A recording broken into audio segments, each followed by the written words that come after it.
বাংলাদেশের মানুষের আমি যতটুকু দেখছি জানেন, তাদের ক্ষেত্রেও আমি অনেককেই দেখছি যে তারা যেহেতু এখন মত প্রকাশটা অনেক সহজ হয়ে গেছে। আগে রেজিম একটু চাপ ছিল, একটু কেন ভালোই বোধহয় চাপ ছিল। তো এখন আবার তারা আবার অনেক সময় অকারণে অনেক কথা বলছেন, যে কথাগুলো তারা না বললেই বোধহয় ভালো, দেশের পক্ষে ভালো, নিজেদের পক্ষেও ভালো। তারা স্বাধীন, তাদের আবেগপ্রবণ, ঐক্যবদ্ধ। দেখুন, আমাদের বাঙালি জাতি ঐক্যবদ্ধ থাকাটা বেশ কঠিন। সেটা এপার ওপার সব জায়গায় যদি বলেন, বাঙালিকে তো ঠাট্টা করে কাঁকড়ার জাত বলা হয়। হ্যাঁ, সুতরাং এই কাঁকড়ার জাত কতটা খুব ঐক্যবদ্ধ থেকে কতটা কি সে করবে, সেটা এখনই বলার সময় আসেনি। তবে হ্যাঁ, কিছু অন্তত স্বাধীনতা এসছে, যে অন্তত আমি কথা বলতে পারছি। অনেক মানে মানে ভয় ভীতিটা খানিকটা অনেকটা হলেও কেটেছে। আমি তো আজকে একজনের সাথে কথা বলছিলাম, একজন আপনাদের এখানকার একজন নামকরা অ্যাক্ট্রেস আর কি, তাকে একটা সামান্য ফেসবুক পোস্ট করার জন্য তাকে এমনভাবে হ্যারাস করা হয়েছিল। বা আমি মাইকেলের সাথে কথা বলছি, এইগুলো ইতিবাচক আমার তো মনে হচ্ছে। কিন্তু সবটা এখনই বলার সময় আসে না। বাংলা তো দেখুন, আমরা যেহেতু দুটো বাংলা, 47-এর একটা চেহারা ছিল, 47 পরবর্তী বাংলায় অনেকেই ওপারে মাইগ্রেট করেছে, এপারেও অনেকে করেছে, এপারটা বেশি চর্চিত হয় না। আবার ফলে এইগুলো অনেকগুলো কমপ্লেক্স তো আছে। হ্যাঁ, অনেক কমপ্লেক্স থাকে, পুরনো সেন্টিমেন্ট। আপনি দেখবেন যেটা অদ্ভুতভাবে, আমি তাকে বলছিলাম যে এখনকার যে তরুণরা, যে আগে যেটা আমাদের সময় ধরুন হিন্দু মুসলমান প্রশ্নটা এত জটিল ছিল না। আমরা যারা ধরুন 60-70-এ বড় হয়েছি, আমরা তো অনেকদিন হলো, আমাদের সময় কিন্তু সত্যি এতটা হিন্দু মুসলিম নিয়ে আমাদের কোনো মাথা ব্যথা অতটা ছিল না। বন্ধু বান্ধব ছিল, ভালো খারাপ নিয়েই সব থাকতাম আমরা। এখন দেখবেন অনেক তরুণরাও কিন্তু তারা খুব কনসাস হয়ে যাচ্ছে, যে তারা কি কে হিন্দু, কে মুসলমান। তো শুভেন্দুবাবুদের রাজনীতি তাদের নিশ্চয়ই প্রভাবিত করেছে, সেক্ষেত্রে তারা একদিক দিয়ে বলবো যে তারা সফল।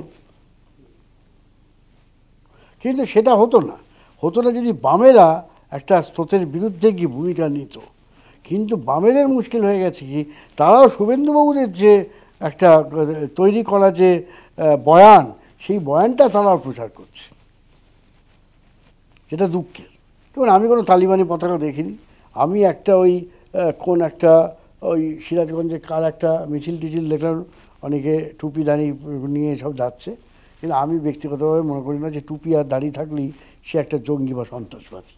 হ্যাঁ, ফলে আমি আমার আমার চোখে এখনও কিছু ধরা পড়েনি।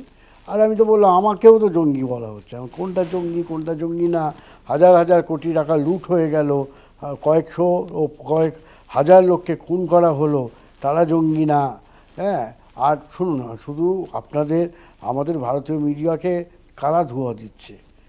আমাদের দিল্লিতে বসে আছে বাংলাদেশের এক নির্বাসিত কবি।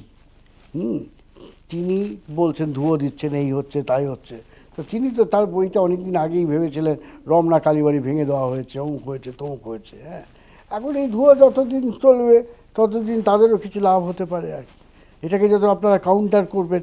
কিন্তু দুর্ভাগ্য কী জানেন, এই যে কাউন্টারটা করবেন, দেখুন বাংলাদেশের সাধারণ মানুষের অনেকেই সত্যি আজকে ঘটনাচক্র হয়তো আমাকে চেনেন, অনেক প্রভাবশালীও হয়তো খুব আমাকে অনেকে জানেন। কিন্তু এই আমি জানি না কোন জাদুমন্ত্রে এই একমাত্র একটি মিডিয়া আমাকে সঙ্গে কথা বলছেন, আর একটি টেলিভিশন তার সাথে আমার খানিকটা ব্যক্তিগত জায়গা থেকে জায়গাটা, এটা বাদ দিয়ে এই তো আপনার দেশেও তো সম্পর্ক মানে কাগজ বা মিডিয়ার সংখ্যা কম নয়।